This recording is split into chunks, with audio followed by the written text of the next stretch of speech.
وبركاته. إن الحمد لله نحمده ونستعينه ونستغفره ونعوذ بالله من شرور أنفسنا ومن سيئات أعمالنا من يهده الله فلا مضل له ومن يضلل فلا هادي له وأشهد أن لا إله إلا الله وحده لا شريك له وأشهد أن محمدا عبده ورسوله صلى الله تعالى عليه وعلى آله وصحبه وسلم تسليما كثيرا أما بعد.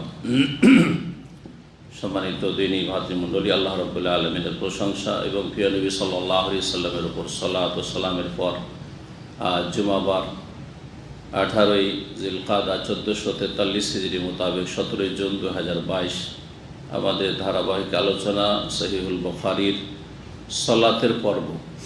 আজকে পর্ব নম্বর 16।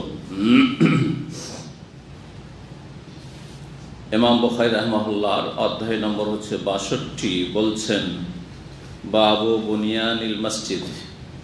ইমাম বুখারী রাহিমাহুল্লাহ বলছেন এই অধ্যায় হচ্ছে মসজিদের নির্মাণ সম্পর্কে, মসজিদ বানানোর সম্পর্ক সালাতের সাথে। কারণ সালাতুল জামাত সহকারে সালাত আদায় করা মুসলিমদের জন্য, মুসলিম পুরুষদের জন্য ফরজ, আর এই ফরজ আদায় করতে হবে জামাত সহকারে মসজিদে। সুতরাং মসজিদ সালাতের একটা গুরুত্বপূর্ণ অংশ, বরং প্রথম সালাতের জন্য মসজিদের ব্যবস্থা করতে হবে। এই জন্য সালাতের অধ্যায়ে মসজিদের আলোচনা নিয়ে এসেছেন।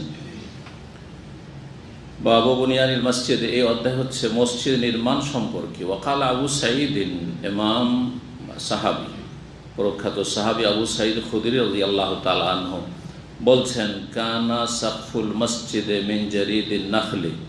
নবী সাল্লাল্লাহু আলাইহি ওয়াসাল্লাম মসজিদ নববী সম্পর্কে বলছেন যে মসজিদ নববীর ছাদ ছিল খেজুরের ডালের। জারিদ নাখল খেজুরের গাছ, আর জারিদ ডালপালাকে বলা হয়। ওয়া আমারা ওমারও বিবিনাইল মসজিদ, ওমর রাদিয়াল্লাহু তাআলা মসজিদ পুনর্নির্মাণের নির্দেশ দিলেন। রাসূলুল্লাহ সাল্লাল্লাহু আলাইহি ওয়াসাল্লাম প্রথম মসজিদ নির্মাণ করেন মসজিদ নববীর, আর তারপরে আবু বকর সিদ্দিক রাদিয়াল্লাহু তাআলা আনহু তাতে তেমন কিছু বেশি করেননি, আর তারপর ওমর রাদিয়াল্লাহু তাআলা আনহু পুনর্নির্মাণ করেন, আর তারপরে ওসমান রাদিয়াল্লাহু তাআলা। এই খোলাফায়ে রাশিদিন জামানা ইনশাআল্লাহ তাআলা হাদিসগুলি বা আসারগুলি শেষ করার পরে সম্পর্কে সংক্ষিপ্ত কিছু আলোচনা করব, যাতে একটা ধারণা আপনাদের থাকে মসজিদে নববীর প্রথম ইতিহাস সম্পর্কে। পুরোপুরি ইতিহাস বললে আজকে একটি হাদিস পড়া হবে না। আজ পর্যন্ত মসজিদে নববীর যে যুগে যুগে পুনর্নির্মাণ হয়েছে এবং তাতে সংযোজন করা হয়েছে অথবা প্রশস্ত করা হয়েছে, সেসব একটি ইতিহাস। এর ওপর দুটো কিতাব রয়েছে, একটি মক্কার ইতিহাস আর একটি মদিনার ইতিহাস, বাংলায় আরবি থেকে অনুবাদ হয়েছে।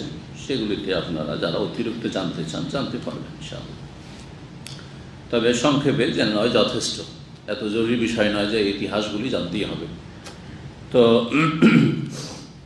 ওমর রাদিয়াল্লাহু মসজিদের পুনর্নির্মাণ নির্দেশ দিলেন। অকালা, আর বললেন যে আমার উদ্দেশ্য কি, আকেন্নান নাসা মিনাল মাতার, বৃষ্টি থেকে জনগণকে, মুসল্লিদেরকে রক্ষা করো বা রক্ষার ব্যবস্থা করো। আকান্না ইকিন্ন মানে হচ্ছে ঢেকে নেওয়া, তো ঢাকার ব্যবস্থা করা, যাতে করে বর্ষা বৃষ্টির সময় মানুষ সালাত আদায় করতে এসে মসজিদ নববীতে ভিজে না যায়। তবে সতর্ক সাবধান, একটু সচ্ছলতা এসেছে, পয়সা এসেছে, মানুষ পয়সা আসলেই ঘরবাড়ি যেমন সুন্দর করে, আর ইমানি জজবাতে ইমানি মসজিদকেও ওই রকম সুন্দর করার চেষ্টা করে। বরং অনেকে এই ক্ষেত্রে সীমা লঙ্ঘন করেছে, বাড়াবাড়ি করেছে মসজিদকে সুন্দর করতে গিয়ে। যেমন নিজের বাড়িঘর, ভোগবিলাসী বাড়িঘর তৈরি করতে গিয়ে মানুষকে সীমা লঙ্ঘন করেছে, এবং জরুরি ক্ষেত্রে একটি পয়সা খরচ করার তৌফিক হয় না, কিন্তু নিজের বাড়ির জন্য কোটি কোটি টাকা খরচ করছে। এসব কোনো ভালো মানুষের পরিচয় নয়। তো সতর্ক সাবধান করছেন মসজিদ তৈরির ক্ষেত্রে। ওয়া ইয়াকা আন তুহাম্মিরা ওয়া আও তুসাফফিরা, আর সতর্ক সাবধান থাকবে মসজিদকে লাল অথবা হলুদ করা থেকে, লাল অথবা হলুদ করে সুসজ্জিত করা থেকে। তার মসজিদকে রঙিন করা মসজিদকে আপনার নকশা খচিত করা এসব আপত্তিকর, অপছন্দনীয়। কারণ তাতে কি হবে, ফাতাফতেনান নাস, লোকজন ফিতনায় নিমজ্জিত হবে, ফিতনায় পড়ে যাবে। এই ফিতনা কি? এই ফিতনার দিকে ইঙ্গিত করে পরে আরেকটি আসার নিয়ে এসেছেন আনাস বিন মালিক রাদিয়াল্লাহু তাআলা আনহু থেকে এবং বুখারী রাহিমাহুল্লাহ। এছাড়াও আরও ফিতনা রয়েছে। এক ফিতনা হচ্ছে খুশু হারিয়ে যাওয়া, সালাতে মনোযোগী না থাকা। কারণ যখন মসজিদ এত চাকচিক্য থাকবে তখন ওই দিকে অনিচ্ছাকৃত তাকাতে থাকবে, অনিচ্ছাকৃত তাকাতে থাকবে। আপনারা যারা পুরাতন হয়তো তারা দেখেছেন, আমার মনে হয় কেউ 20-25 বছরের বেশি সৌদি আরবের নাই এখানে যারা আছেন, তাই না? তাহলে হয়তো আপনারা দেখেননি। হ্যাঁ, যারা 30 বছর 35 বছর আগে থেকে আছেন তারা মসজিদে নববী যদি ওই সময়টাতে দেখে থাকেন তাহলে মসজিদে নববীর রং এইরকম ছিল না। পুরাতন যেটি মসজিদে নববী সেটার রং কোন রং ছিল জানেন? কেউ বলতে পারেন? কেউ জানেন? জি, একেবারে লাল, রক্তের চাইতে বেশি লাল রং ছিল। পিলারগুলি যে পিলার, জি, লাল, একবার রক্তের চাইতে গাঢ় লাল ছিল। প্রথম যখন আমরা 1989 আসলাম, 1409 হিজরি, মদিনা ইউনিভার্সিটিতে প্রথম মসজিদে ঢুকে সালাত আদায় করে অনিচ্ছাকৃত নজরের দিকে চলে যায়, নজর কেড়ে নেয়। স্বাভাবিক মানুষ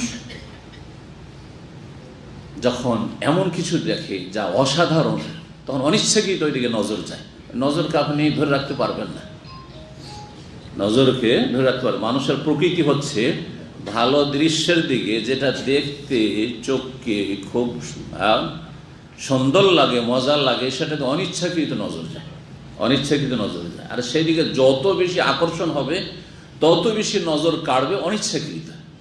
এই জন্য অনেক ভালো মানুষরাকে দেখবেন, একটা মেয়ে বা মহিলা যদি সুন্দরী হয়, যত সুন্দরী হবে আর যত খোলা থাকবে অনিচ্ছাকৃত ওই দিকে নজর কেড়ে দেবে।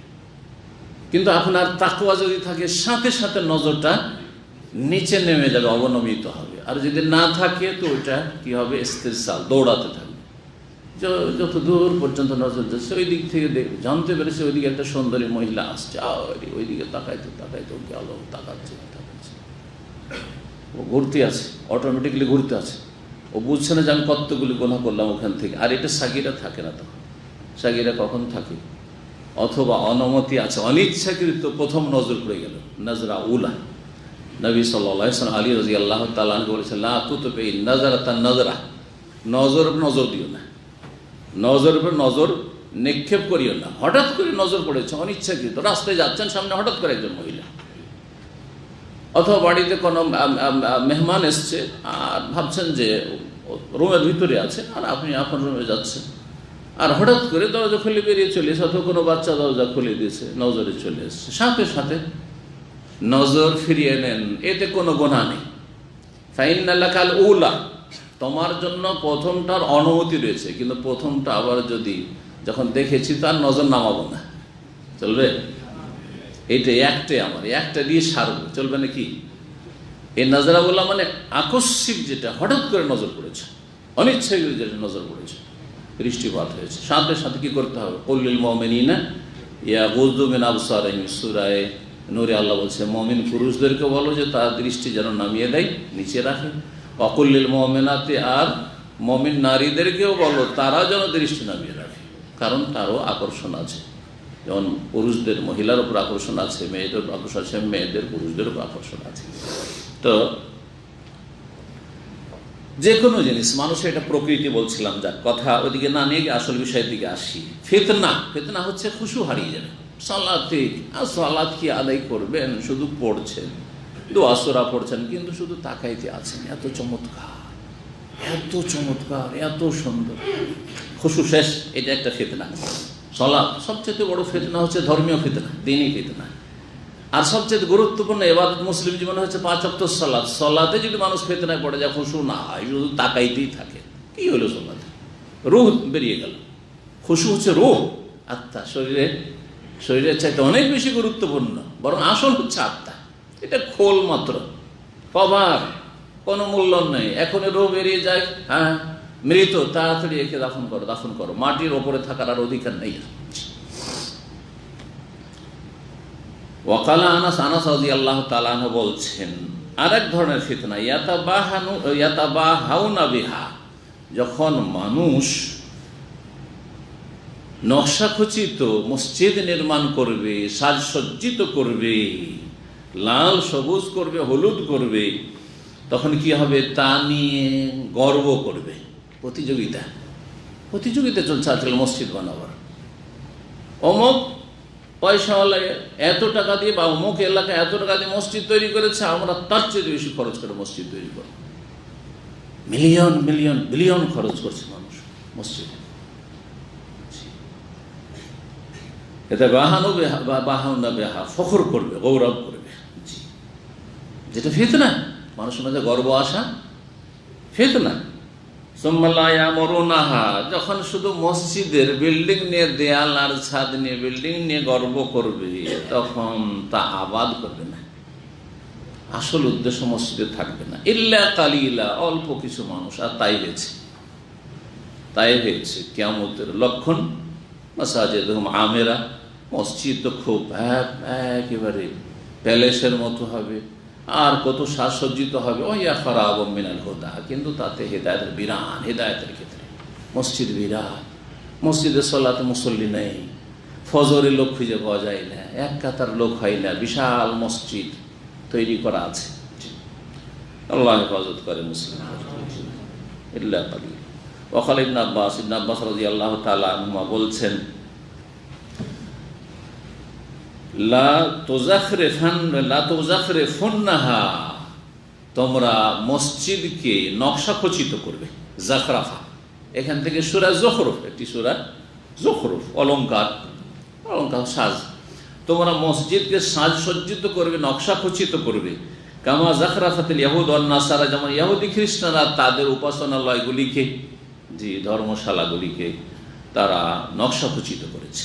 জি, এটি বিজাতির অনুকরণ, অঢেল পয়সা খরচ করা মসজিদে অথবা নিজের বাড়ি ঘরে, তাতেই সারা জীবনের আয় উপার্জন লাগিয়ে দেওয়া, আর বিনা কাজে ঘর তৈরি করে রাখা, সেগুলো তো শয়তান বাস করবে। মসজিদ ছাড়াও নিজের বাড়ি ঘরের ক্ষেত্রে, হ্যাঁ 10-10টা রুম তৈরি করে রেখেছেন, অত দুটো রুমে থাকার লোক নেই। যেই কয়টা রুম থাকার জন্য প্রয়োজন রয়েছে, অতিরিক্ত কোরআন হাদিস দ্বারা প্রমাণিত যে এক মেহমান আসলে তার জন্য একটা রুম লাগবে, একটা রুম তৈরি করবে। এমনি 2-4-5টা রুম খালি পড়ে আছে, মাস কেউ বাস করে না, তাহলে সেগুলোতে কে বাস করছে? অবশ্যই কেউ বাস করছে, তা হচ্ছে জিন শয়তান। আর যার ফলে দীর্ঘ সময় পরে কখনো বাড়িতে যাচ্ছেন ছেলে মেয়ে, তখন অসুস্থ হয়ে যাচ্ছেন, তখন বালা মুসিবত চারিদিক থেকে ঘিরে ফেলছে, শয়তান পেরেশান করছে, তোদেরকে থাকতে দেবো না, কারণ আমাদের দখলে চলে এসছে। আর জিকির আজকার তো নেই, ইবাদত বন্দেগী তো নেই, সালাত তো নেই, হ্যাঁ, আর পাপ, বাড়িতে পাপে ভরা, বিভিন্ন পাপ হচ্ছে, ছবির পাপ রয়েছে, তো সেখানে গান বাজনার পাপ রয়েছে, শিরক বেদাতের পাপ রয়েছে, কত রকমের পাপ রয়েছে, যার ফলে শয়তান সেখানে বাসা বেঁধে ফেলছে। 446 নম্বর হাদিসের বর্ণনাকারী সাহাবী তাবেঈ হচ্ছেন ইমাম নাফি রাহিমাহুল্লাহ তাআলা। তিনি তার ওস্তাদ আব্দুল্লাহ বিন উমর, জি তার ওস্তাদ এবং মনিব, স্বাধীন করে দিয়েছিলেন আব্দুল্লাহ বিন উমর রাদিয়াল্লাহু তাআলা আনহুমা। তিনি তার থেকে বর্ণনা করছেন, আখবারাহু, তাকে জানিয়েছেন, মানে নাফি, ইমাম নাফি রাহিমাহুল্লাহকে জানিয়েছেন, আন্নাল মসজিদা কানা আলা আহদি রাসূলিল্লাহ সাল্লাল্লাহু আলাইহি ওয়াসাল্লাম মাবনিয়ান বিল লাবান। রাসূলুল্লাহ সাল্লাল্লাহু আলাইহি ওয়াসাল্লামের আমলে মসজিদ নির্মিত ছিল বিল লাবান, কাঁচা ইটের। লাবানাতুন বা লাবানুন মানে হচ্ছে কাঁচা ইট, আর লাবানুন মানে হচ্ছে লাবান, দুধ। লাবান মানে দুধ। আজকাল সৌদি আরবে 2 রকম লাবান, হ্যাঁ, একটা একটু গাঢ় করে, যেটা আমরা ঘোল বলি আঞ্চলিক ভাষায়, ওইটাকে লাবান, আর যেটা ফ্রেশ দুধ সেটার নাম হালিব। কিন্তু দুধের দুটোই আসবে, লাবান মানেও দুধ আর হালিব মানেও দুধ, বরং কোরআনের ভাষায় লাবান। জি, ফিহে আনহারুন মিন মাইন ওয়া আনহারুন মিন লাবানিন, লাবানিন লাম ইয়াতাগায়্যার তা'আমুহু। লাবান লবণ দুধকে আল্লাহ বলেছেন। জান্নাতে 4টি নহর রয়েছে, তার একটি হচ্ছে পানির, একটি হচ্ছে দুধের লবণ, আর একটি হচ্ছে কিসের, হ্যাঁ, মধুর মিন আসালিন মুসাফফা, আর একটি হচ্ছে মিন খামরিল লাযযাতিল লিশারিবিন, কিন্তু বড়ই সুস্বাদু হবে পানকারীদের জন্য, তাতে কোনো রকম লা ফিহা গাওলুন ওয়া লা হুম ইউনজাফুন, না তাতে মাথার ব্যথা হবে, না তাতে মাতলামি করবে।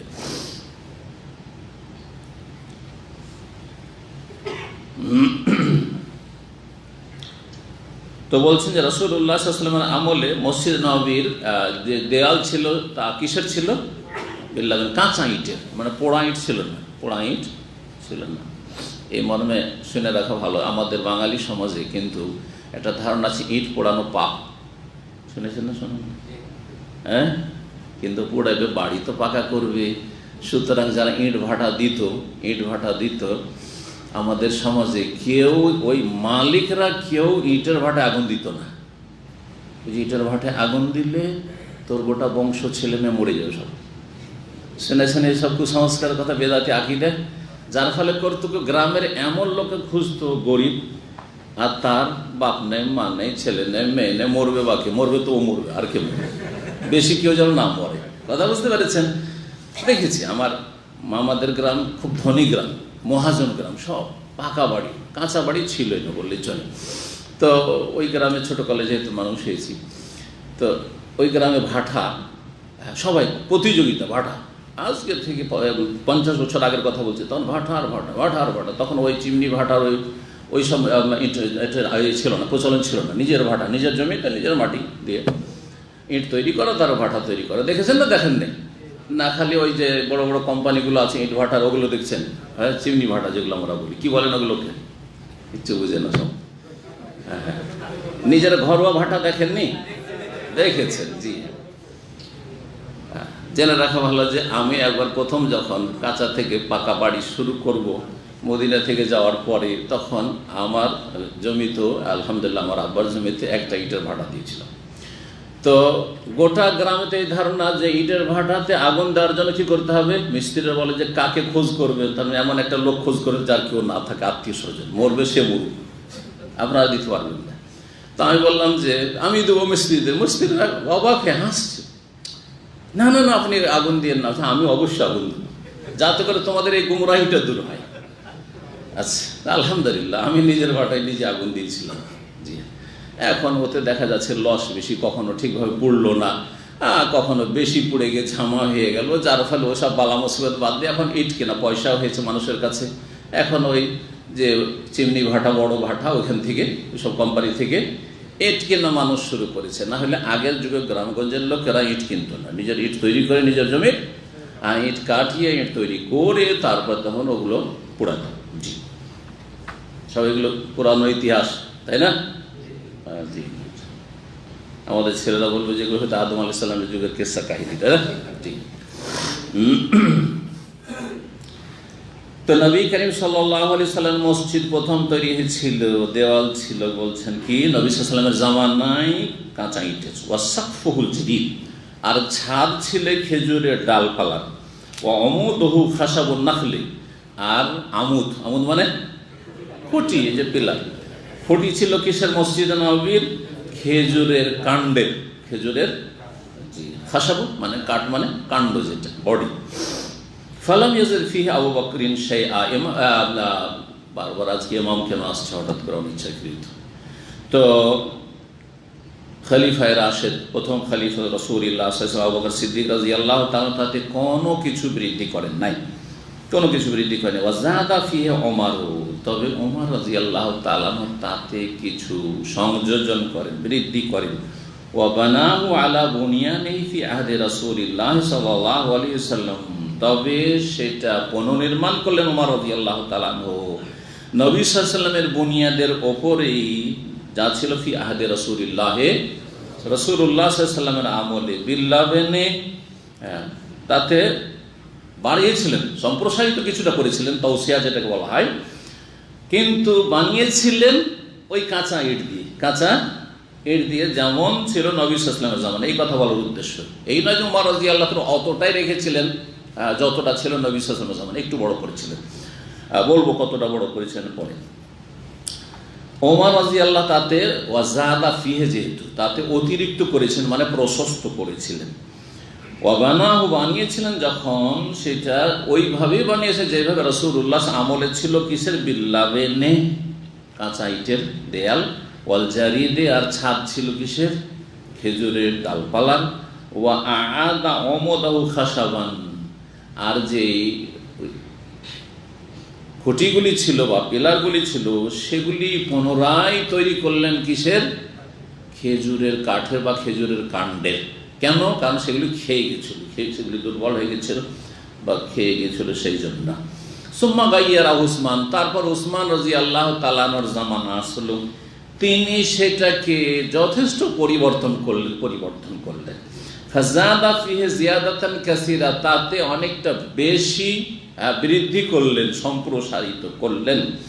ওয়াবানা জিদারাহু বিল হিজারা, দেয়াল আর থাকলো না সেই কাঁচামাটির ইটের থাকলো না, দেয়াল নির্মাণ করলেন নকশা খচিত এবং চুনকাম করা। কাস্সা হচ্ছে চুনকাম করা, মানে গাড়া দিয়ে গাঁথাই করা। নকশা খচিত পাথর এবং চুনকাম করা। কি করলেন? চুনকাম করে নকশা খচিত পাথর দ্বারা দেয়াল নির্মাণ করলেন। ওয়াজালা ওমদাহু, যে পিলারগুলি ছিল সেগুলি কিসের ছিল? রাসূলুল্লাহ জামানায় খেজুরের কাণ্ডের ছিল, কাঠের। আর আবু বকর সিদ্দিক রাদিয়াল্লাহু তাআলা জামানায় ওই রকমই থাকলো, ওমর রাদিয়াল্লাহু তাআলা জামানায় ওই রকমই থাকলো, কাঠেরই থাকলো, কিন্তু পুনরায় সেই খুঁটিগুলি পরিবর্তন করা হয়েছিল। কিন্তু ওসমান রাদিয়াল্লাহু তাআলা আনহুর জামানায় সেই খুঁটিগুলি তৈরি করা হলো মিন হিজারাতিন মানকুশাতিন, নকশা খচিত কিসের? পাথরে। তখন হয়ে গেল সেই পিলারগুলি পাথরের। এই প্রথম ওসমান রাদিয়াল্লাহু তাআলা খলিফায়ে সালিস, খলিফা রাশিদ রাদিয়াল্লাহু তাআলা আনহু ওয়ারদা রাদিয়াল্লাহু আন জামিউস সাহাবাতে ওয়াস সাহাবিয়াত তৈরি করলেন। ছাদ কিসের হলো? এতদিন ছাদ কিসের ছিল? খেজুরের ডালপালা ছিল। ওয়াসাকফুহু বিসাজ, কিন্তু উসমান রাদিয়াল্লাহু তাআলা ছাদ হয়ে গেল সেগুন কাঠের। সেগুন, জিমকে কোন কোন অঞ্চলের আরবরা কি বলে? গিম বলে। জানেন না? মিশরীরা কি বলে? মিশরীরা কি বলে? জিবকে গিব, গিভ করলে ইংলিশও হয়ে যায়। গিভ মানে দাও, আর জিব মানে দাও বা নিয়ে আসো, তাই না? জিব গিভ। তো জিমকে মেসরিরা কি পড়ে? গিম পড়ে। তো সাজকে যদি জিমকে গিম পড়েন তাহলে কি হয়ে যাবে? সাজ কি হয়ে যাবে? শাক হয়ে যাবে। শাক হবে না? শাক, ওইটা কি আমরা বলছি সেগুন, তো সেগুন থেকে শাক, বুঝতে পেরেছেন? তো দেখবেন পৃথিবীতে অনেক শব্দ আছে, বিভিন্ন ভাষায় একটি শব্দ ব্যবহার হয়, কিন্তু কিছু কিছু বিকৃতির সাথে বা রূপ পরিবর্তনের সাথে। যেমন ফিরদৌস যখন বললেন বা উচ্চারণ করছেন, পড়ছেন কোরআনে কারিমে জান্নাতুল ফিরদৌস, তখন ভাবছেন এই তো আরবি শব্দ, কিন্তু এটা ল্যাটিন, ইংলিশের যে প্রাচীন ভাষা, ল্যাটিন ভাষা, সে ল্যাটিন ভাষার প্যারাডাইস মানে কি? প্যারাডাইস মানে জান্নাত, আর ফিরদৌস মানে জান্নাত। আজও ইংলিশে প্যারাডাইস মানে জান্নাত, বোঝা গেছে না?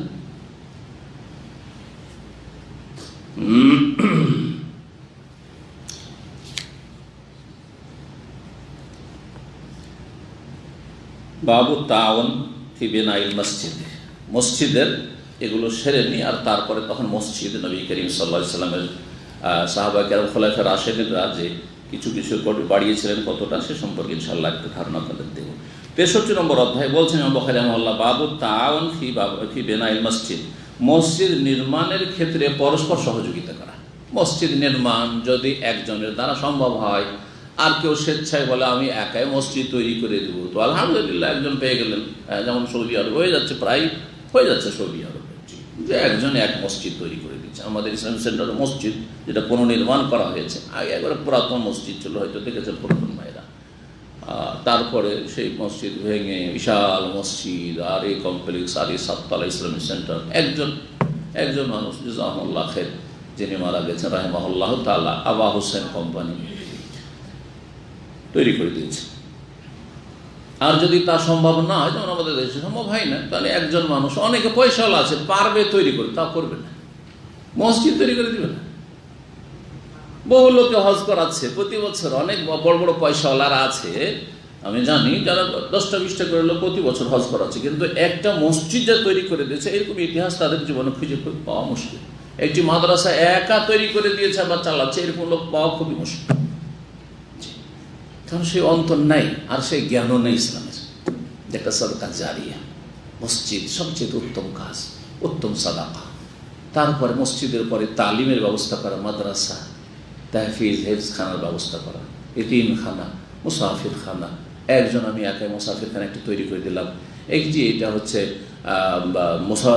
এতিমখানা তৈরি করে দিলাম না, এইরকম লোক খুব কম পাওয়া যায়।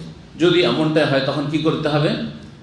হ্যাঁ, তাওন মানে পরস্পর সহযোগিতা করা। তাই বলছেন যে মসজিদ নির্মাণের কাজে পরস্পর সহযোগিতা করা। তারপরে সহযোগিতা কেউ হয়তো অর্থ দিয়ে করছে, কেউ শ্রম দিয়ে করছে, গরিব মানুষ পয়সা দিতে পারে না কিন্তু সময় দিচ্ছে, মিস্ত্রি ফ্রি কাজ করে দেবো, হ্যাঁ ফ্রি কাজ করে দেবো, আমার পয়সা নেই কিন্তু আমার কাঠ আছে, আমার গাছ আছে, গাছগুলো দিয়ে দিলাম, আমার এই আছে সে আছে, যার আছে সেই দিয়ে দিচ্ছে।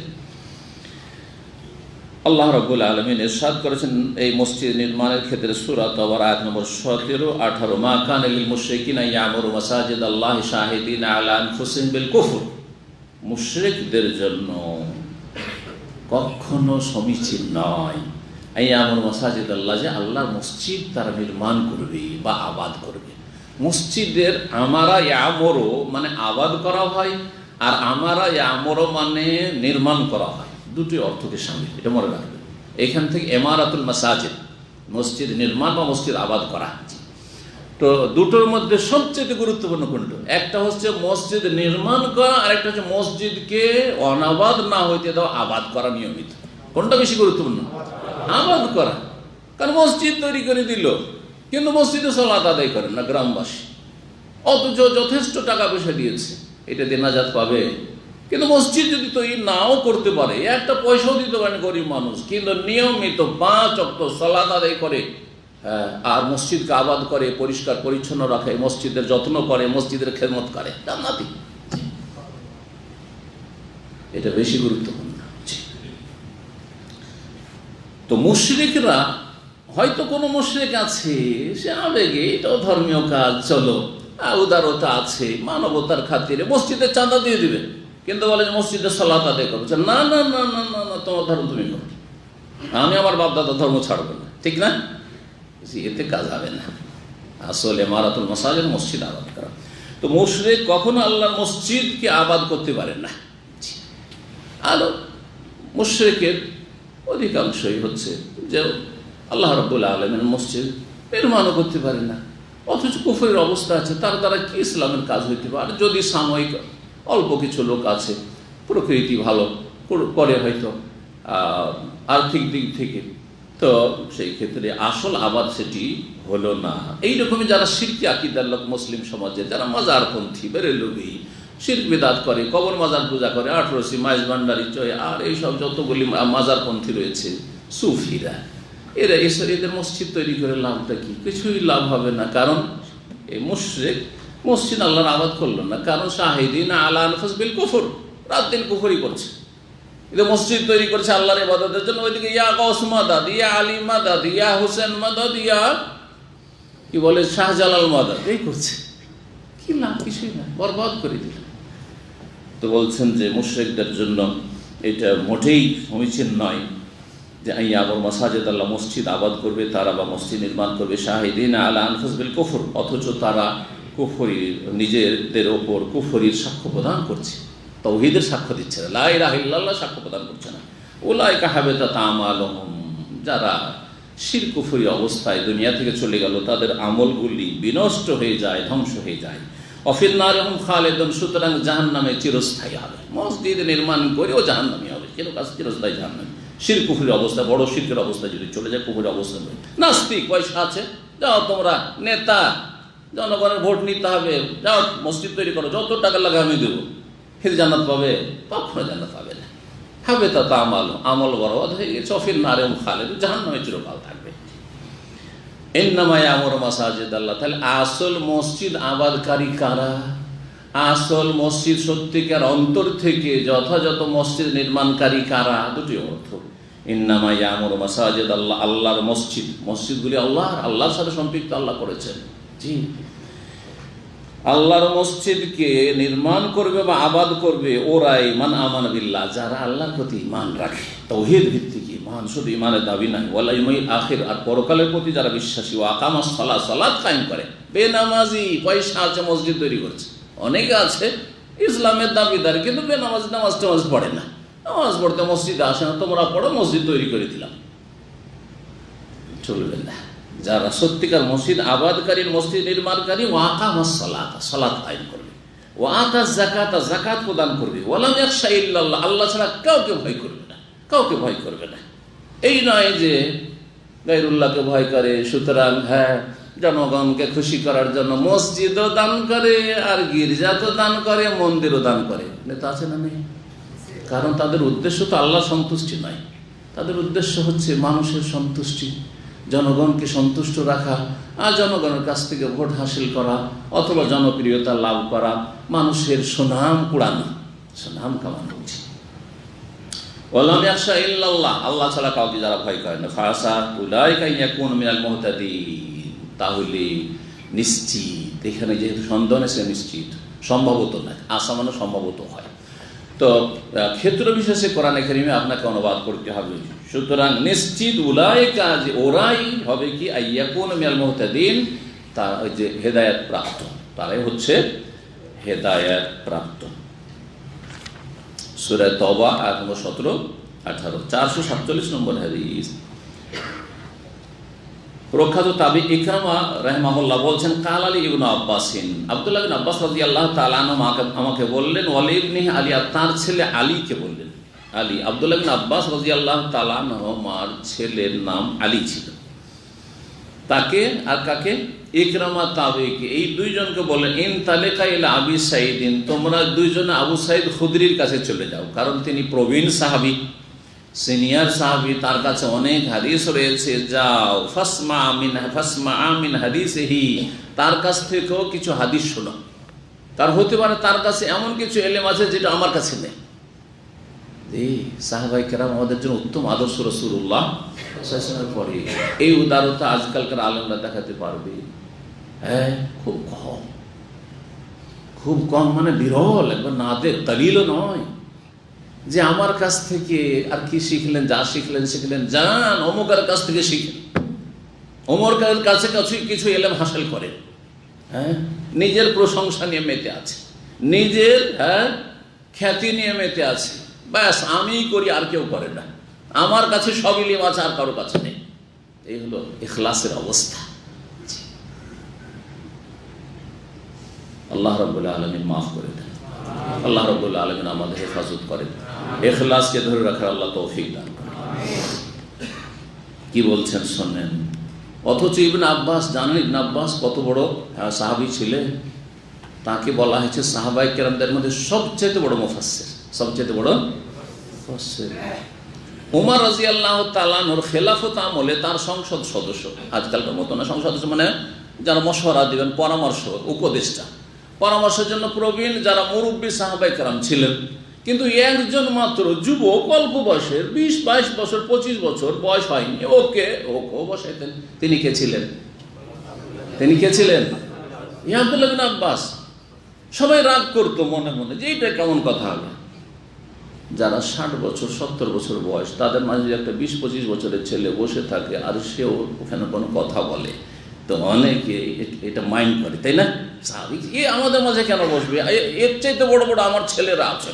অনেকে বলে না, আরে তোর মতো আমার কয়েকটা ছেলে আছে, তোর চাইতে বড় ছেলে আছে আমার, তাই না? অহংকার একটা। তো যাই হোক, সেই অহংকার ছিল না, কিন্তু স্বাভাবিক সামাজিকতা একটা আছে। ঠিক আছে, মুরব্বীরা মুরব্বীদের সাথে বসবে, যুবকরা যুবকদের সাথে বসবে। তো তো সবাই একটু চিন্তা করতেন যে ইবনে আব্বাস, আব্দুল্লাহ বিন আব্বাসকে কেন ওমর রাদিয়াল্লাহু তাআলা আমাদের মসজিদে উপদেষ্টাদের সাথে বসাচ্ছে। তো মাঝে মাঝে পরীক্ষা করতেন তিনি, তোমাদের কাছে কতটা ইলম আছে, আর ইবনে আব্বাস দেখো তার কাছে কত ইলম আছে। তাফসীর সম্পর্কে, কোরআনে কারীম সম্পর্কে বিশেষ দোয়া ছিল রাসূলুল্লাহ সাল্লাল্লাহু আলাইহি ওয়াসাল্লামের। এই জন্য তিনি হাবরুল উম্মাহ, রাইসুল মুফাসসিরিন, সমস্ত তাফসীর কারদের মুফাসসিরিনদের যিনি প্রধান রাদিয়াল্লাহু তাআলা আনহু, আব্দুল্লাহ বিন আব্বাস রাদিয়াল্লাহু তাআলা আনহু, নবী সাল্লাল্লাহু আলাইহি ওয়াসাল্লামের চাচাতো ভাই, তাকে তিনি বলছেন, ইকরামা বলছেন যে আমাকে ইবনে আব্বাস, মানে আব্দুল্লাহ বিন আব্বাস পাঠাচ্ছেন ইকরামাকে আর নিজের ছেলেকে বলছেন, আর ইকরামা যে তার আর এক ছাত্রকে বলছেন আবু সাঈদ খুদরির কাছে চলে যাও, তার কাছ থেকে হাদিস শিখো, আমার কাছে যা শিখলে যাও, তার কাছে এমন কিছু হাদিস মুখস্থ আছেন রাসূলুল্লাহ সাল্লাল্লাহু আলাইহি ওয়াসাল্লাম থেকে। তখনকার যুগে তো কেতাব ছিল না, যে কেতাব থেকে সব পড়িয়ে দিল আমি তো সব পড়িয়ে দিলাম, এরকমটাও ছিল না। সুতরাং সেখানে কিছু কিছু হাদিস হয়তো মুখস্থ। আবু সাঈদের আছে, তিনি বর্ণনা করেছেন রাসূলুল্লাহ সাল্লাল্লাহু আলাইহি ওয়াসাল্লাম থেকে সরাসরি শুনি, আমি সরাসরি শুনিনি, আমার কাছ থেকে যদি শিখো তাহলে ভায়া হয়ে আমি আবু সাঈদ থেকে শুনেছি, তার চাইতে ভালো কি যে সরাসরি তার কাছ থেকে। এটা বলা হয়েছে এজাজা আলিয়া, ওপরের ওস্তাদ যদি পাই তাহলে জুনিয়রের কাছে কেন শিখবো। আজকাল বড় রোগ হচ্ছে মারাত্মক সোশ্যাল মিডিয়াতে, আর আমাদের যারা সহি আকীদার ভাই বোন তাদের একটি বড় রোগ অজ্ঞতার কারণে হচ্ছে যে বড় বড় আলেমদের কাছ থেকে এরা ইলম শিখে না। কার কাছ থেকে শিখে? যাদের বাকপটু, অথচ তাদের যে কোনো রকমের যোগ্যতা, ইলমি যোগ্যতা আছে না, সোশ্যাল মিডিয়াতে খুব একটু চমক লাগানো কথাবার্তা বলে, আর তাতে একটু মশলা দিয়ে কথা বলতে পারে, মনে করে বাপরে বাপরে, তো বলার ভঙ্গি তো অমায়িক ভঙ্গিমা, আর এ তো দারুণ ব্যাপার স্যাপার। আজকাল তো তরুণদের একবারে কি হয়েছে, যেটা কি বলা আছে, এইভাবে না। কিয়ামতের একটি লক্ষণ হচ্ছে আকাবের থেকে না শিখে আসাগের থেকে শিখে, বড়দেরকে বাদ দিয়ে ছোটদের কাছ থেকে ইলম শেখা, বড়দেরকে বাদ দিয়ে ছোটদের থেকে ইলম শেখা। যেমন আমরা শেখ বিন বাজ, ইবনে উসাইমিন, আলবানির কিতাব না পড়ি, শেখ সালেহ ফৌজানের কিতাব না পড়ি, যদি আরও যেগুলো অন্য আরও আলেম আছেন কিন্তু বক্তব্যের ময়দানে ফেমাস, তাদের আলোচনা শুনি আর তাদের বই পড়ি, তো এটা কি ইলম শিখা হইল? আসলে এটা ইলম শিখা নাই, ইলম শিখা নাই, এটা কিয়ামতের লক্ষণ।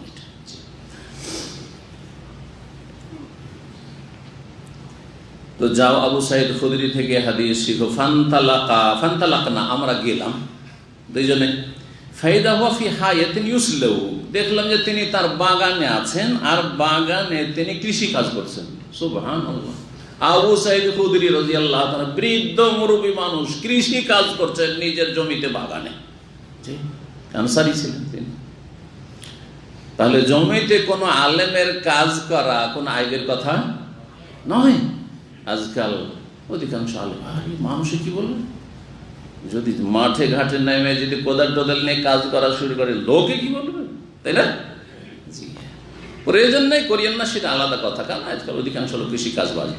আমাদের এক ওস্তাদ ছিলেন, সুবহানাল্লাহ, বুখারী পড়াইতেন, শাইখুল হাদিস, বুখারী পড়াইতেন, আর গ্রামে দাওরা মাদ্রাসা, বুখারী পড়িয়ে ক্লাস শেষ হইতো, আর সাথে সাথে সামনে মাদ্রাসার সামনে জমি, কোনো লজ্জা টজ্জা নেই, জমিতে নেমে যেতেন, সাথে জামা টামা পাঞ্জাবি খুলে দিয়ে, সব খুলে দিয়ে, আর একবার কোদাল টোদাল নিয়ে যেমন চাষাবাদ করে নেমে যেতেন।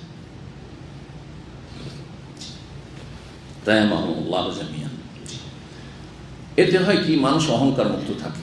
সাংসারিক কাজে যদি কেউ থাকে, ছোটখাটো কাজ করে, তাহলে এতে কি হবে, অহংকার মুক্ত থাকবে, যে আমি যে কোনো কাজ করতে পারি।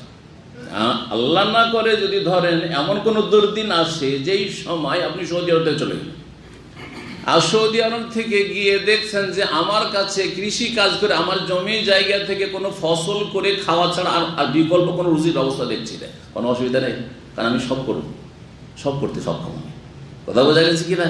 এই মন মানসিকতা থাকবে, অহংকার মুক্ত থাকবেন, আর টেনশনও মুক্ত থাকবেন, অসুবিধা নেই। চাকরি গেলে আছে, অসুবিধা কি, যে অবস্থা থেকে সে অবস্থায় করে খেতে পারবো। তো দেখছেন যে বাগানে কাজ করছেন তিনি। ফাখাযা রিদাহু, তখন খালি গায়ে ছিলেন। তাহলে কাজ করছেন নিজের বাগানে, খালি গায়ে ছিলেন। ছাত্র গিয়েছে, দুইজন তাবেঈ ইলম শেখার জন্য, আর রাসূলুল্লাহ হাদিস শোনাবো, সুতরাং তিনি তার চাদরটা নিলেন, ফাহাতাবার, সেটা শরীরে জড়িয়ে নিলেন, চাদরটা পরে নিলেন। সুম্মা আনসা ইউহাদ্দিসুনা, তারপর আমাদেরকে হাদিস বর্ণনা করতে লাগলেন। আনসা মানে লাগলেন, আনসা ইউহাদ্দিসুনা মানে বাদা ইউহাদ্দিসুনা, আমাদেরকে হাদিস শোনাতে লাগলেন।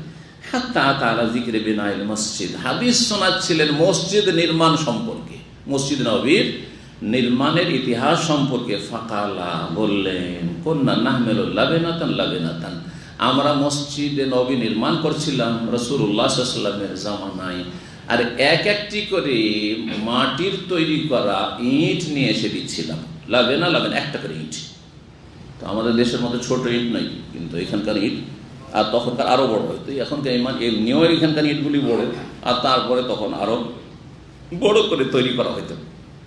যেমন আমাদের দেশে আগে দেওয়াল ঘরগুলো তৈরি হতো না, গাড়া করে, তো বড় বড় করে চাপ উঠিয়ে দেওয়াল তৈরি করতো মানুষরা। ও আম্মার, কিন্তু আম্মার বিন ইয়াসির রাদিয়াল্লাহু তাআলা আনহু, সুবহানাল্লাহ, মুহাজির এবং বাপ শহীদ, মা শহীদ সুমাইয়া রাদিয়াল্লাহু তাআলা আনহা, ইয়াসির রাদিয়াল্লাহু তাআলা শহীদ, দুইজনে শহীদ হয়েছে জালিম কাফের আবু জাহলের হাতে। আম্মার রাদিয়াল্লাহু তাআলা আনহু তিনি নিয়ে আসছেন লাবেনাতান, দুটো দুটো করে, একবারে দুটো দুটো করে নিয়ে আসছিলেন। তিনি বড় শক্তিশালী মানুষ ছিলেন, অথচ বয়স্ক মানুষ। ফারাআহুন নবী সাল্লাল্লাহু আলাইহি ওয়াসাল্লাম, নবী সাল্লাল্লাহু আলাইহি ওয়াসাল্লাম তাকে দেখলেন যে দুটো করে ইট নিয়ে আসছে মসজিদে নবী নির্মাণের জন্য। নবী সাল্লাল্লাহু আলাইহি ওয়াসাল্লাম সেখানে রয়েছেন, শরীরে উপস্থিত। ফায়ানফুযু তুরাব আনহু, দুটো ইট নেওয়ার কারণে তিনি সোজা এইভাবে ধরে রাখতে পারছেন না, ধরতে হচ্ছে, তখন পেটে লেগে যাচ্ছে, ইটগুলো এসে পেটে লেগে যাচ্ছে। তো দেখে শরীরে কি লেগেছে, ধুলো লেগেছে, ইটগুলো নিয়ে আসার জন্য শরীরে ধুলো লেগেছে। তার মানে আম্মার রাদিয়াল্লাহু তাআলা খালি গায়ে ছিলেন। তাহলে খালি গায়ে চলাফেরা করা প্রয়োজন নেই, যেখানে পরিবেশ আছে, কোনো আইবের কথা নেই, কোনো আইবের কথা নয়, প্রয়োজন নেই। কিন্তু বিনা প্রয়োজন নয়, বিনা প্রয়োজনে নয়। সৌদি আরবে এখানে খালি গায়ের পরিবেশ নেই, কিন্তু আমাদের বাঙালি ভাইরাকে দেখা যায়, আল্লাহ হেদায়েত করে, নিজের শুধু রুমের ভিতরে না, রান্না বান্না করে কিচেনে 4-5 জন করছে, একেবারে খালি গায়ে, শুধু একটা লুঙ্গি শরীফ আছে। হাসছেন কেন? লুঙ্গি শরীফ বলাতে, যদি মাজার যেখানে শিরিক করছে সেটা মাজার শরীফ হয়, বাগদাদ শরীফ হয়, আজমির শরীফ যদি হয়, টঙ্গী শরীফ হয়, তো লুঙ্গি শরীফ হইতে কি আমরা ইজ্জত ঢাকছে, কথা বোঝা গেছে, ইজ্জত ঢাকছে। মাজার কি দিচ্ছে আপনাকে? কিছু দিতে পারে না, দিতে পারে? কিছু দিতে পারে না। ভারতের বেরেলিরা বেরেলভি শরীফ বলে, যেখানে আহমদ রেজা খান বেরেলভির জন্ম, সেটা কি বলে জানেন? বেরেলি শরীফ। অথচ সেখানে শতকরা 80 জন এখন হিন্দু বাস করে, 20 জন হবে হয়তো মুসলিম। সেটা যদি বেরেলি শরীফ হইতে পারে, তো আপনার লুঙ্গি শরীফ, জামা শরীফ কেন হবে না? জি, সব শরীফ। তো নবী সাল্লাল্লাহু আলাইহি ওয়াসাল্লাম দেখলেন যে ধুলো লেগে আছে তার গায়ে। ফায়ানফুযু তুরাব আনহু, তার শরীর থেকে ধুলোগুলো ঝেড়ে দিচ্ছে নবী সাল্লাল্লাহু আলাইহি ওয়াসাল্লাম রাহমাতুল লিল আলামিন। সাহাবীর শরীর থেকে কি করে দিচ্ছেন? ধুলো ঝাড়ছে। ওয়াকুল, আর বলছেন, ওয়াইহা আম্মার, হাই আম্মার। ওয়াইহা মানে হাই, ওয়াইহা মানে হচ্ছে হাই। জি, আফসোস করে মানুষ বলে, হাই আম্মার, তাকতুলুহুল ফিয়াতুল বাগিয়াহ, বিদ্রোহী দলটি তাকে হত্যা করবে। এমন এক সময় আসবে যে সময় একটি বিদ্রোহী দল বেরোবে, যে বিদ্রোহী দল আম্মার রাদিয়াল্লাহু তাআলা আনহুকে শহীদ করবে, হত্যা করবে। ইয়াদউহুম ইলাল জান্নাহ, আম্মার তাদেরকে জান্নাতের দিকে আহ্বান করবে। ওয়া ইয়াদউনাহু ইলান নার, কিন্তু সেই বিদ্রোহী দলটি তাকে জাহান্নামের দিকে ডাক দেবে। আল্লাহু আকবার। ক্বালা ইয়াকুলু আম্মার, আম্মার রাদিয়াল্লাহু তাআলা আনহু এই কথা শুনে ভবিষ্যৎবাণী রাসূলুল্লাহ সাল্লাল্লাহু আলাইহি ওয়াসাল্লাম করলেন, মুজিজা, এইটি হচ্ছে অলৌকিকত্ব। আল্লাহ জানিয়ে দিয়েছেন যে এমন একটা সময় আসবে যখন মুসলিমদের মাঝে ফিতনা হবে, আর যেই ফিতনায় জড়িয়ে যাবে, আর যার ফলে একদল বিদ্রোহের ঘোষণা করবে, আনুগত্য করবে না খলিফায়ে রাশেদের খলিফার, আর তারা নিজের যুক্তিকে প্রাধান্য দিতে যাবে, যদিও সেটি তাদের ইজতিহাদি ভুল ছিল। আমরা ঈমান ইয়াকিন রাখি যে ইজতিহাদি ভুল ছিল। আর ইজতিহাদ করে মানুষের যদি ইজতিহাদের যোগ্যতা থাকে, আর ইজতিহাদ করে, তারপর যদি ভুল সিদ্ধান্তেও উপনীত হয় বা ভুল কাজ করে, ভুল ফতোয়া দিয়ে দেয়, অথচ ইলমি যোগ্যতা আছে, ভুল সিদ্ধান্ত নেয় অথচ সিদ্ধান্ত নেওয়ার মতো যোগ্যতা কোনো শাসকের বা নেতার আছে, তাহলে সে গুনাহগার হবে না, কারণ ইচ্ছা করে সে অন্যায় কাজ করে, ইচ্ছা করে সে অন্যায় কাজ করেনি। এটা হচ্ছে ইজতিহাদি ভুল আর গায়রে ইজতিহাদি ভুলে পার্থক্য। গায়রে ইজতিহাদি যে অযোগ্য লোক, অযোগ্য লোক যতটুকু জ্ঞান নেই ততটুকু করতে যাওয়া, সেই জন্য ভুল করেছে, তাহলে সে গুনাহগার অবশ্যই। আপনাদের সাধারণ মানুষ যারা কোরআন হাদিস সরাসরি অর্থ বুঝেন না, তাফসীরও বুঝেন না, আর কিছুটা সামান্য অর্থ বুঝলেও সবগুলি হাদিস আপনার সামনেও নজরেও নেই, আয়াতও সামনেও নেই যে আপনি একটি মাসলা সম্পর্কে সিদ্ধান্ত আপনি নিতে পারবেন অথবা স্টাডি করার মতো এরকম যোগ্যতা আছে, আর ফতোয়া দেওয়া শুরু করেছে ইচ্ছা মতো স্বাধীন চেতা হয়ে ফতোয়া দিচ্ছে না, চলবে? তাহলে আপনি মুজতাহিদ না, অযোগ্য, সুতরাং আপনি গুনাহগার হবেন। ভুল হলে তো অবশ্যই গুনাহগার। এমনকি ওলামারা বলেছেন যে অযোগ্য ব্যক্তির ফতোয়াটাও গুনাহের কাজ, অযোগ্য ব্যক্তির ফতোয়া দেওয়াও গুনাহগার। তবে কি করবো, অযোগ্য ব্যক্তি সাধারণ জনগণ যেই ফতোয়া কোনো ভালো আলেমের কাছ থেকে শিখেছে, শুনেছে অথবা পড়েছে, সেটা যদি ঠিকভাবে সংরক্ষণ করে হুবহু বলতে পারে, নকল করবে। সে মুফতি নয়, সে নাকেলে ফতোয়া, সে নাকেলে ফতোয়া, ফতোয়া নকলকারী। ফতোয়া নকল করাই বাধা নেই, কিন্তু নকল করতে কি যেন বিকৃতি না ঘটান, ঠিকভাবে যেন সেটা আদায় করতে পারেন। ঠিক তো বলেন আফসুস, আক্ষেপ, আম্মা তাকতুলহুল ফিয়াতুল বাগিয়া, সেই বিদ্রোহী দলটি তাকে হত্যা করবে। ইয়াদুহুম ইলা জান্নাহ, আম্মা তাদেরকে ডাকবে জান্নাতের দিকে। ওয়া ইয়াদুনাহু ইলান নার, কিন্তু তারা ডাকবে আম্মারকে যে না, আমাদের সাথে এসো, জাহান্নামের দিকে ডাকবে। কালা ইয়াকুল আম্মার, আম্মার তখন বলেন আউযু বিল্লাহি মিনাল ফিতান, সমস্ত ফিতনা থেকে আল্লাহর কাছে আশ্রয় গ্রহণ করছি, আল্লাহর কাছে আশ্রয় গ্রহণ করছি। আউযু বিল্লাহি মিনাল ফিতান, আল্লাহুম্মা ইন্নী আউযু বিকা মিনাল ফিতানি মা যাহারা মিনহা ওয়া বাতান। এই দোয়াটা মুখস্থ করে, প্রকাশ্য হোক গোপনে হোক, মানে আশেপাশে ফিতনা আছে বুঝি, যাকে আমি নিজের মনে করছি সেই ফিতনা, হ্যাঁ, যাকে আমি নিজের মনে করছি বা যেটা আমার জন্য ভালোবাসছি সেটা হচ্ছে ফিতনা। কে পয়সাকে ভালোবাসেন? সবাই পয়সাকে ভালোবাসেন, তাই না? যদি 1 লাখ টাকা দেবো, ভাই এত টাকা নেবো না, বালা মুসিবত, কেউ আছে পৃথিবীতে খুঁজে পাওয়া যাবে যে আমি 1 লক্ষ না 1 কোটি রিয়াল তোমাকে দেওয়া হবে? কেউ বলছেন না না না, আমি পারবো না, সামলাতে পারবো না, পৃথিবীতে খুঁজে পাওয়া যাবে? পাওয়া যাবে না। আরও চাই, আরও চাই, হালুন মাজিদ। জি, এটা হচ্ছে মানুষের স্বভাব। কিন্তু অধিকাংশ মানুষের জন্য পয়সা হচ্ছে ফিতনা। নবী সাল্লাল্লাহু আলাইহি ওয়াসাল্লাম লিকুল্লি উম্মাতিন ফিতনা, প্রত্যেক উম্মতের এক ফিতনা রয়েছে। বনি ইসরায়েলের ফিতনা ছিল নারীর ফিতনা, আর ও ফিতনাতু উম্মতি, আমার উম্মতের ফিতনা হচ্ছে আল মাল, পয়সা। পয়সার দেখেন না কত দুর্নীতি, কত দুর্নীতি আর কত খুনের ঘটনা, সব পয়সার জন্য, অধিকাংশ পয়সার জন্য। দুনিয়া যত খুনের ঘটনা হচ্ছে হয় পয়সার জন্য, আর না হলে নারীর জন্য। এই দুটো কারণে। ইল্লা মাশাআল্লাহ, এর ব্যতিক্রম গদির জন্য, ওটাও পয়সার জন্য। কেন গদিতে যে লাভ কি? গদি থেকে নিজের পকেট থেকে যদি খরচ করা লাগতো, কেউ গদিতে যেতে চাইতো না। কেন গদিতে গেলেই তো টাকা, গদিতে বেশি দিন যাওয়া লাগে না, 5টা বছর আসলেই তো কাজ হয়ে গেল, গরিব আমি হয়ে যাচ্ছে, তাই না? গোটা বংশ চাকরি পেয়ে যাচ্ছে।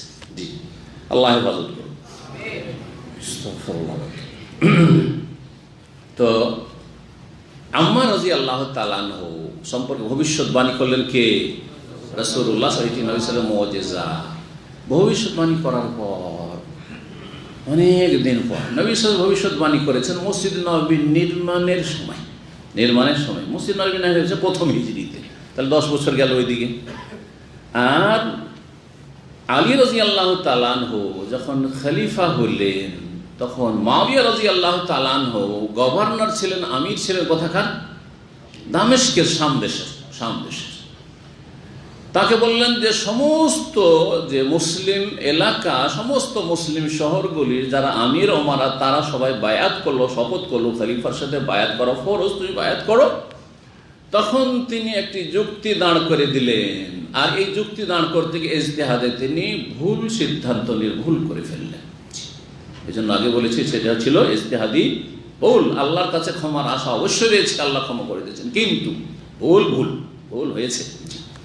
দুটোই ঠিক হতে পারে না, 1 1 2ও হয়, 1 1 3ও হয়। কেউ যদি বলে দুটোই ঠিক, তাহলে কি বলবেন? ওকে পাগল বলবেন না? ঠিক তেমনই আল হাক্কু লা ইয়াতাআদ্দাদু, হক একের বেশি হয় না। যদি এটা হক হয় তো আরেকটা কি ভুল, এটা যদি সহি হয় তো আরেকটা হচ্ছে গলত। কথা বোঝা যাচ্ছে না?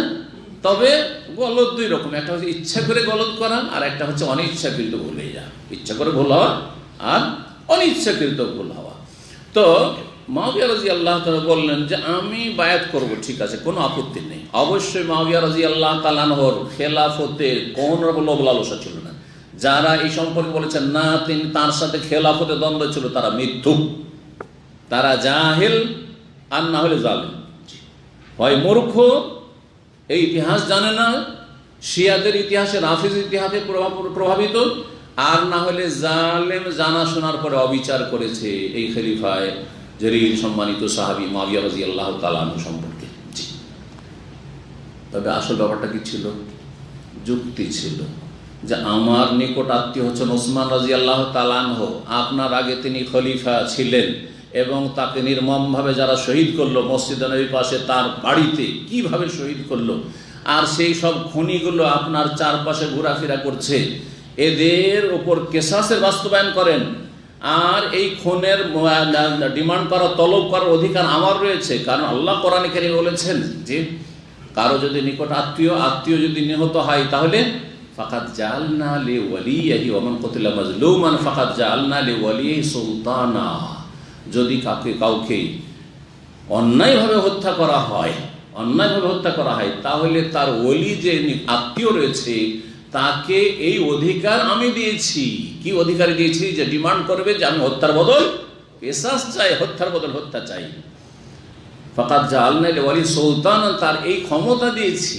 ফালা ইউসরিফ ফিল কতল, সুতরাং হত্যা করতে গিয়ে আবার বাড়াবাড়ি না করে। শুধু হত্যা করেছিল, কিন্তু কেসাস নিতে গিয়ে হত্যা করার আগে হাত কেটে দিল, পা কেটে দিল, নাক তুলল, চোখ তুলল, হারাম। জি হ্যাঁ, বাড়াবাড়ি চলবে না। হত্যা সাধারণভাবে হত্যা করেছে, সাধারণভাবে তারপর হত্যা করা হবে ইত্যাদি। তো আল্লাহ রাব্বুল আলামিন এই অধিকার আমাকে দিয়েছেন, সুতরাং আমি তলব করছি যে ওসমান রাদিয়াল্লাহু খুনিদেরকে হত্যা করা হোক, আর আমির আছি, আমি কি করব? বায়াত করব। আলী রাদিয়াল্লাহু তাআলা এমন পরিস্থিতিতে ছিলেন যে এরা চারিদিক থেকে এমনভাবে তারা প্রভাব বিস্তার লাভ করেছে যে মাঝে মধ্যে এমন অবস্থা যে তার জীবন নিয়ে টানাটানি এদের হাতে। যদি সেই সময় এই পদক্ষেপ নেওয়া, অসম্ভব পদক্ষেপ নেওয়া, আলী রাদিয়াল্লাহু তাআলা ওইভাবেই তারা হত্যা করবে যেমনভাবে হত্যা করেছিল তারা এই বাগী বিদ্রোহী দল ওসমান রাদিয়াল্লাহু তাআলা আনহুকে। তিনি বললেন যে একটু পরিস্থিতি শান্ত হইতে দাও, আর তারপরে তুমি আমার হাতটাকে মজবুত করো, সমর্থন করো। আর তারপরে এতগুলি লোককে, 50-100 লোককে তো হত্যা করা যাবে না। যেই কয়জন ঘরে ঢুকেছিল আর তারা হত্যায় জড়িত ছিল, তখন সেই লোকগুলিকে শুধু চিহ্নিত করা হবে, ধরা হবে, আর তারপরে তাদের কেসাস দেওয়া হবে। কথা কারটা বেশি শক্তিশালী ছিল, যুক্তিসঙ্গত ছিল? আলী রাদিয়াল্লাহু কথা বলছেন না, আগে হত্যার বদল হত্যা, কেসাস, তারপরে বায়াত। এই যে ধীরে ধীরে ধীরে দূরত্ব তৈরি হয়ে গেল। আর এক সময় গিয়ে এই বিদ্রোহী দল ছিল, তাদের ষড়যন্ত্রে কি হয়ে গেল? সিফফিনের যুদ্ধ পর্যন্ত হয়ে গেল। সিফফিনের যুদ্ধ, এই সিফফিনের যুদ্ধে ওই সময় আম্মার রাদিয়াল্লাহু তাআলা আনহু সারা জীবন আলী রাদিয়াল্লাহু তাআলা আনহুর বড়ই মজবুত সমর্থক ছিলেন। আর বয়স্ক মানুষ, 80 বেশি বয়স হয়ে গেছে, তারপরও সেই লড়াইয়ের ময়দানে আলী রাদিয়াল্লাহু তাআলার পাশাপাশি ছিলেন। সেই সময় মুআবিয়া রাদিয়াল্লাহু তাআলা আনহুর সেনাবাহিনীর হাতে আম্মার রাদিয়াল্লাহু তাআলা আনহু শহীদ হয়েছিলেন। নবী সাল্লাল্লাহু আলাইহি ওয়াসাল্লামের কথা বাস্তবায়ন হয়েছিল। জি, কথা বুঝতে পারছেন না? জি, যেটা ছিল প্রায় 36-37 হিজরির দিকে, তার মানে 35-36 বছর পরে রাসূলুল্লাহ সাল্লাল্লাহু আলাইহি ওয়াসাল্লামের এই ভবিষ্যৎবাণী মুজিজার বাস্তবায়ন হচ্ছে। জি,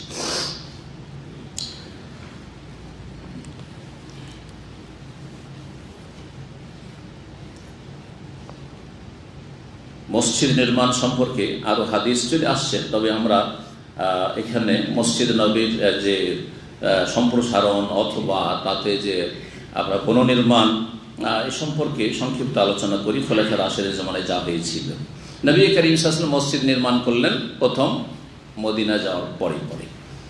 এ সম্পর্কে এর আগে শুনেছেন। প্রথম গিয়ে কি করলেন, সেই জায়গাটি খরিদ করলেন আর তারপরে সেখানে মসজিদ নির্মাণ করলেন। তারপরে দ্বাদশ হিজরিতে 12 হিজরিতে আবু বকর সিদ্দিক রাদিয়াল্লাহু তাআলা আনহু মসজিদের কিছু সংস্কার করলেন। কিছু কি করলেন? সংস্কার করলেন, বৃদ্ধি করলেন, সংস্কার করলেন। আর সেই পুরনো যে খুঁটিগুলি ছিল সেই খুঁটিগুলি পরিবর্তন করে দিলেন। ওয়ালাম ইয়াজিদ ফিহি শাইআন, কোনো কিছু বৃদ্ধি করলেন না। এটা ছিল কোন হিজরির কথা? 12 হিজরির কথা। 17 হিজরিতে উমর রাদিয়াল্লাহু তাআলা আনহু, উমর রাদিয়াল্লাহু তাআলা আনহু আবু বকর সিদ্দিক রাদিয়াল্লাহু মাত্র 2.25 বছর, 13 হিজরি পর্যন্ত। আর 13 হিজরি থেকে শুরু করে খেলাফত 10 বছর বেশি চলেছে উমর রাদিয়াল্লাহু তাআলা আনহু।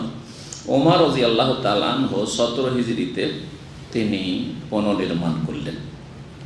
এই মর্মে সহিহ বুখারীর হাদিস আমাদের সামনে গিয়েছে। তিনি কি করেছিলেন? 17 হিজরিতে এই কাজটি শুরু করলেন, কিন্তু তাতে কিছুটা সম্প্রসারণ করলেন। আশেপাশে যে ঘরবাড়িগুলি ছিল মসজিদের আশেপাশে, সেই জায়গাগুলি ক্রয় করে নিলেন। যারা বাড়িওয়ালারা ছিল তাদের কাছে কিনে নিন আর সেটা তাতে সামিল করে নিলেন। এই ক্ষেত্রে কতটা তিনি বাড়িয়েছিলেন? পশ্চিম দিকে তিনি 20 হাত বাড়িয়েছিলেন। পশ্চিম দিক কোন দিক? কে বলবে তাড়াতাড়ি? মসজিদ নববী থেকে পশ্চিম দিক কোন দিক? বাবুস সালাম, বাবুর রহমত দিক। বাবুস সালাম, এখান থেকে সালাম করার জন্য ঢুকছেন। জি হ্যাঁ। তো পশ্চিম দিকে বাড়িয়েছিলেন কয় হাত? 20 হাত। দক্ষিণ দিকে অর্থাৎ কোন দিকে? কেবলার দিকে। দক্ষিণ দিক মানে কেবলার দিকে বাড়িয়েছিলেন 10 হাত। জি হ্যাঁ। আর উত্তর দিকে বাড়িয়েছিলেন, দক্ষিণের পরে উত্তর দিকে বাড়িয়েছিলেন সালাসিনা জিরাআন। কত? 30 হাত। 30 হাত মানে পেছন দিকে। তাহলে মুসল্লিরা যখন দাঁড়াবে তখন পেছন দিকে উত্তর দিকে বাড়িয়েছিলেন 30 হাত। তাহলে হয়ে গেল মসজিদের দৈর্ঘ্য 70 মিটার, 140 হাত অর্থাৎ 70 মিটার। উত্তর থেকে দক্ষিণ হয়ে গেছিল 120 হাত মানে 60 মিটার। আর পূর্ব থেকে না 70 মিটার ছিল, বলছি 70 মিটার ছিল। 140 ছিল উত্তর থেকে দক্ষিণ, আর 120 হাত ছিল 60 মিটার পূর্ব থেকে পশ্চিম। আর বাকি থাকে একটা দিক শুধু। তাহলে কি করেছিলেন তিনি? ওমর রাদিয়াল্লাহু তাআলা আনহু কিবলার দিকে একটু বাড়িয়েছিলেন। কয় হাত? 10 হাত বললাম। বাবুস সালামের দিকে কতটা বাড়িয়েছিল? উত্তর দিকে 20 হাত বাড়িয়েছিলেন। আর 30 হাত বাড়িয়েছিলেন কোন দিকে?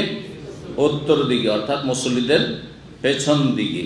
একটা দিক বাকি থাকলো, সেটা হচ্ছে নবী সাল্লাল্লাহু আলাইহি ওয়াসাল্লামের যে কবর রয়েছে বা মা আয়েশা রাদিয়াল্লাহু আনহা যে হুজরা আছে ওই দিকে। ওই দিকে কিছুই বাড়াননি। কেন? ওয়ালাম ইয়াজিদ মিন জিহাতি শারত, পূর্ব দিকে কোনো কিছু বৃদ্ধি করেনি। লিউজুদে হুজরাতে উম্মাহাতুল মুমিনিন, কারণ উম্মাহাতুল মুমিনিনদের সেখানে কি ছিল? হুজরাগুলি ছিল, কক্ষগুলি ছিল লাইন ধরে। মা আয়েশা রাদিয়াল্লাহু তাআলা ঘরটা শুধু এখন বহাল আছে, কারণ সেখানে যেহেতু নবী সাল্লাল্লাহু আলাইহি ওয়াসাল্লাম, আবু বকর সিদ্দিক আর ওমর রাদিয়াল্লাহু তাআলার কবর আছে। আর বাকি ঘরগুলিকে সরিয়ে দেওয়া হয়েছে। ওইগুলো লাইন দিয়ে যে মুসাল্লান নেসা মহিলা সেকশন রয়েছে ওই দিকটাই এই ঘরগুলি ছিল 9 বিবির। এই ছিল ওমর রাদিয়াল্লাহু আনহু জামানাত। তো আচ্ছা, ওপরে কতটা উঁচা ছিল? বলছেন যে 11 হাত ছিল। এই যে দেখেন কতটা হবে এটা আইডিয়াতে? 11 হাত হবে? মনে হবে না, 11 হাত ছিল। মসজিদের দরজা কয়টি ছিল? বলছেন ও জোয়েল মসজিদ সিত্তাত, 6টি দরজা তখন ছিল। মসজিদ নববীর দরজা ছিল 6টি। দুটো ছিল পূর্ব দিকে, দুটো পূর্ব দিকে অর্থাৎ কোন দিকে? এই যে বাকির দিকে, যেদিকে সালাম করার পরে বেরিয়ে চলে যাচ্ছেন। জি, বাবে ওসমান, যেটাকে বাবে জিবরিল বলা হচ্ছে। আর একটি বাবুন নেসা, বাবুন নেসা মহিলাদের জন্য। দুটো দরজা ছিল পশ্চিম দিকে। পশ্চিম দিক কোন দিক? বাবুস সালামের দিক। একটি তো বাবুস সালাম আর একটি বাবুর রাহমা। প্রথম বাবুর রাহমাটাই ছিল, কারণ মসজিদ তো সামনের দিকে ছিল না, বাবুস সালামের দিকে তো আগে মসজিদ ছিল না। তো বাবুর রাহমাটা প্রথম, আর অষ্টহুদেশা বাবুস সালাম। আর বাবুস সালাম যে সামনের দিকে, যেটা প্রথম দরজা, ওই দিক থেকে প্রবেশ করলে সে বাবুস সালাম নতুন করে তৈরি করলো। তাহলে সেদিকে দুটো দরজা। ও বাবানে মিনাল জিহাতি শিমালিয়া, আর পূর্ব দিকে অর্থাৎ যেদিক থেকে মসজিদ নববীতে ঢুকছেন, হ্যাঁ মুসল্লিরা, যদিও চারিদিক থেকে ঢুকছেন এখন, কিন্তু অর্থাৎ মুসল্লিদের পেছন দিক। তো এই দিক থেকে দুটো দরজা ছিল, দুটো দরজা ছিল, এখন অনেক দরজা বেড়ে গিয়েছে। সংক্ষেপে এই ক্ষেত্রে বলা যেতে পারে যে উমর রাদিয়াল্লাহু তাআলা আনহুর আমলে বলছেন যে বৃদ্ধি করা হয়েছিল 1100 স্কয়ার মিটার, 1100 স্কয়ার মিটার। এর মাধ্যমে মসজিদে নববী এর টোটাল স্কয়ার মিটার হয় 3575, 3575 meter square feet, square feet যেটা বলা হচ্ছে, মিটার বলা হচ্ছে, ফিট নয়। তারপর ওসমান রাদিয়াল্লাহু তাআলা আনহুর জামানায় 28 থেকে 30-এর মধ্যে এই দীর্ঘ 2 বছরে মসজিদ প্রশস্ত করা, মসজিদ নববী প্রশস্ত করা হয়। তিনি যখন মসজিদে নববী প্রশস্ত করেন তো কিবলার দিক থেকে তিনি 10 হাত বাড়িয়ে দেন। আবার কিবলার দিকে কত বাড়ান? 10 হাত। পশ্চিম দিকে 10 হাত। পশ্চিম দিক কোন দিক? কাবাতুস সালাম দিক। আর বলছেন যে অমিনাল জিহাদিস শামাল ইশিয়ান জেরান, আর উত্তর দিক থেকে অর্থাৎ যে দিক থেকে মুসল্লিরা গিয়ে দাঁড়াচ্ছে তো এইদিকে 20 হাত বাড়িয়ে দেন, 20 হাত বাড়িয়ে দেন।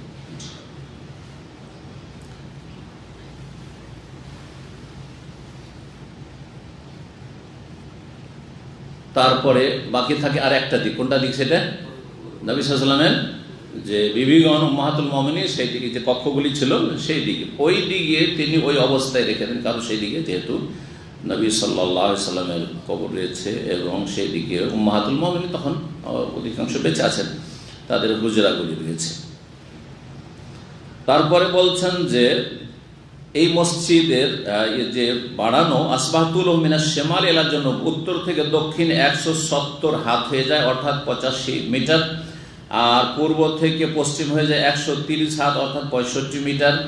আর যেটুকু বাড়ানো হয়েছিল ওসমান রাদিয়াল্লাহু তাআলার জামানায় তার পরিমাণ হচ্ছে 496 মিটার মুরাব্বা, মানে স্কয়ার মিটার। জি,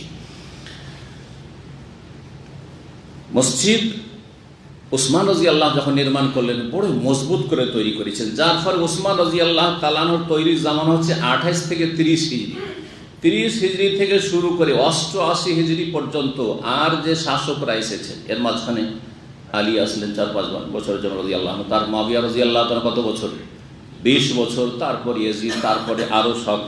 কিন্তু আর কোন রকমের কাজ করা লাগেনি। 88 হিজরিতে বাদশাহ ওয়ালিদের জামানায় তাতে সম্প্রসারণ ঘটানো হয়। যাই হোক, তারপরে আমরা এখন হাদিসের দিকে ফিরে আসি। 64 নম্বর অধ্যায় বলছে বাবুল ইস্তিআনাতি বিন নাজ্জারি ওয়াস সুন্নাহ ফি আওয়াদিল মিম্বার ওয়াল মসজিদ। এই অধ্যায় হচ্ছে সাহায্য নেওয়া মসজিদ অথবা মেম্বার তৈরির ক্ষেত্রে কর্মচারী দ্বারা বা মিস্ত্রি দ্বারা। বলছে বাবুল ইস্তিআনাতি বিন নাজ্জার, কাঠ মিস্ত্রি। নাজ্জার বলা হয় কাকে? সুতার মিস্ত্রি বা কাঠ মিস্ত্রির কাছে সাহায্য নেওয়া। অসন্না কারিগর বা মিস্ত্রির কাছে সাহায্য নেওয়া ফি আওয়াদিল মেম্বার, মেম্বার তৈরি করার জন্য।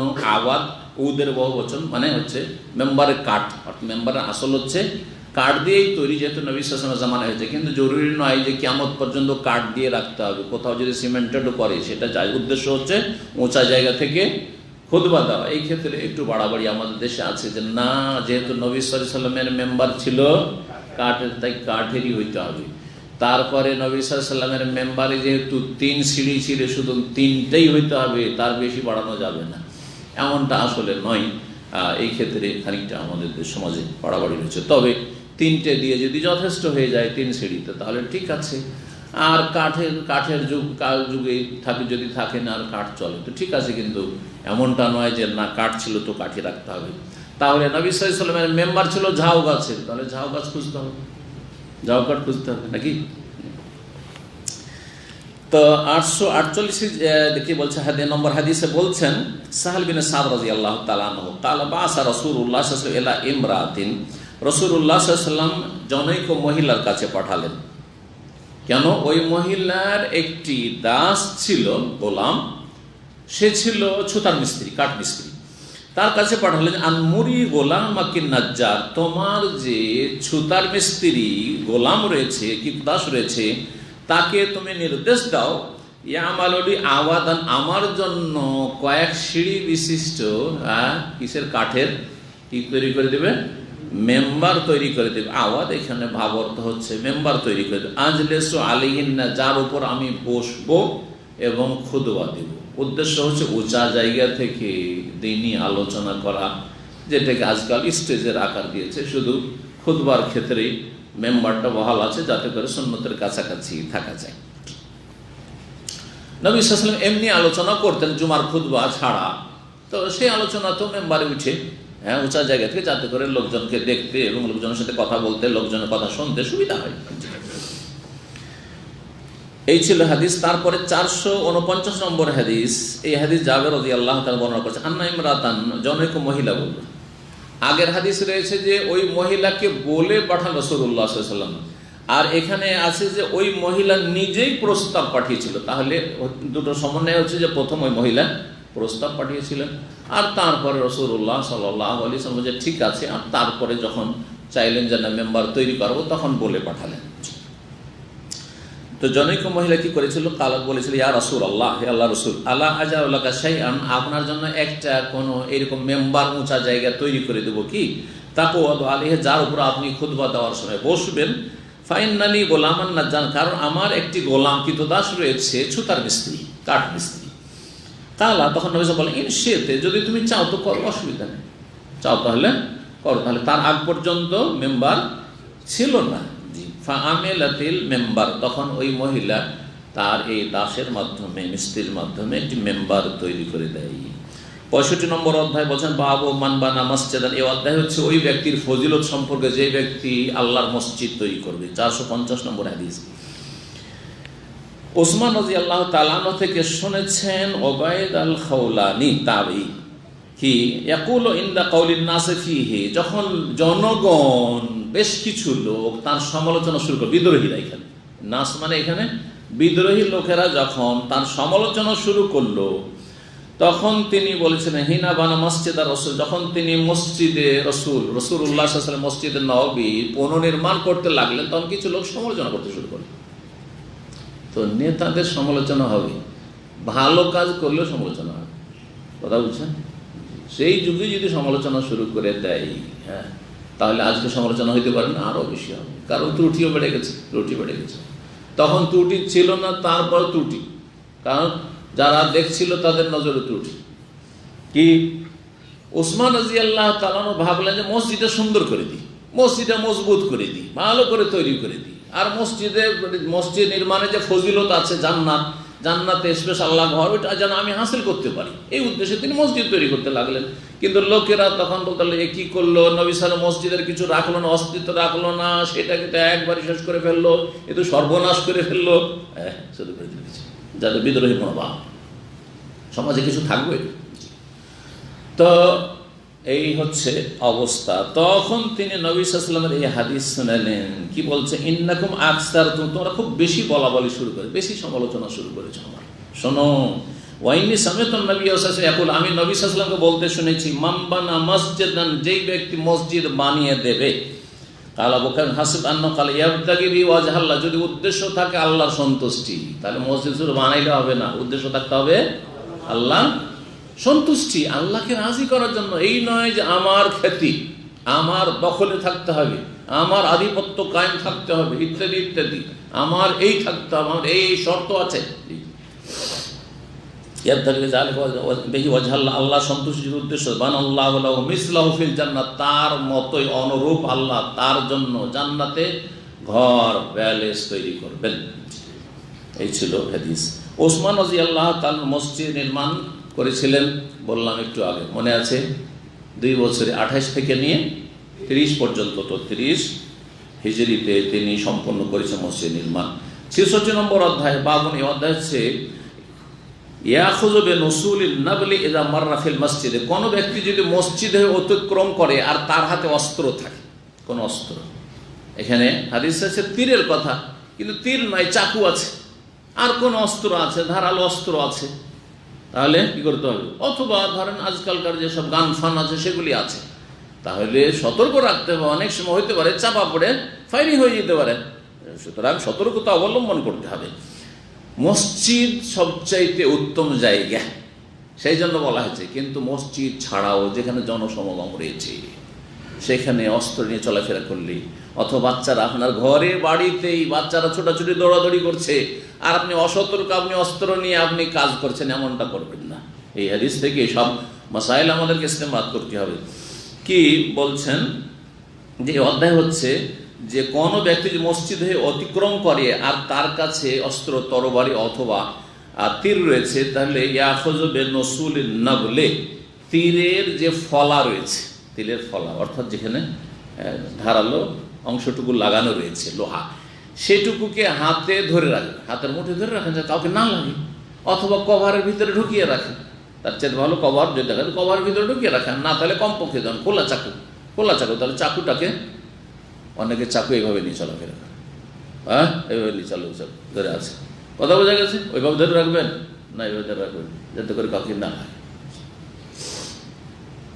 451 নম্বর হাদিস, জাবের বিন আব্দুল্লাহ রাদিয়াল্লাহু তাআলা আনহু হতে বর্ণিত, তিনি বলছেন মাররা রাজুলুন ফিল মসজিদি, জনৈক ব্যক্তি মসজিদ হয়ে অতিক্রম করছিল, ও মাহু সিহামুন, তার হাতে তীর ছিল।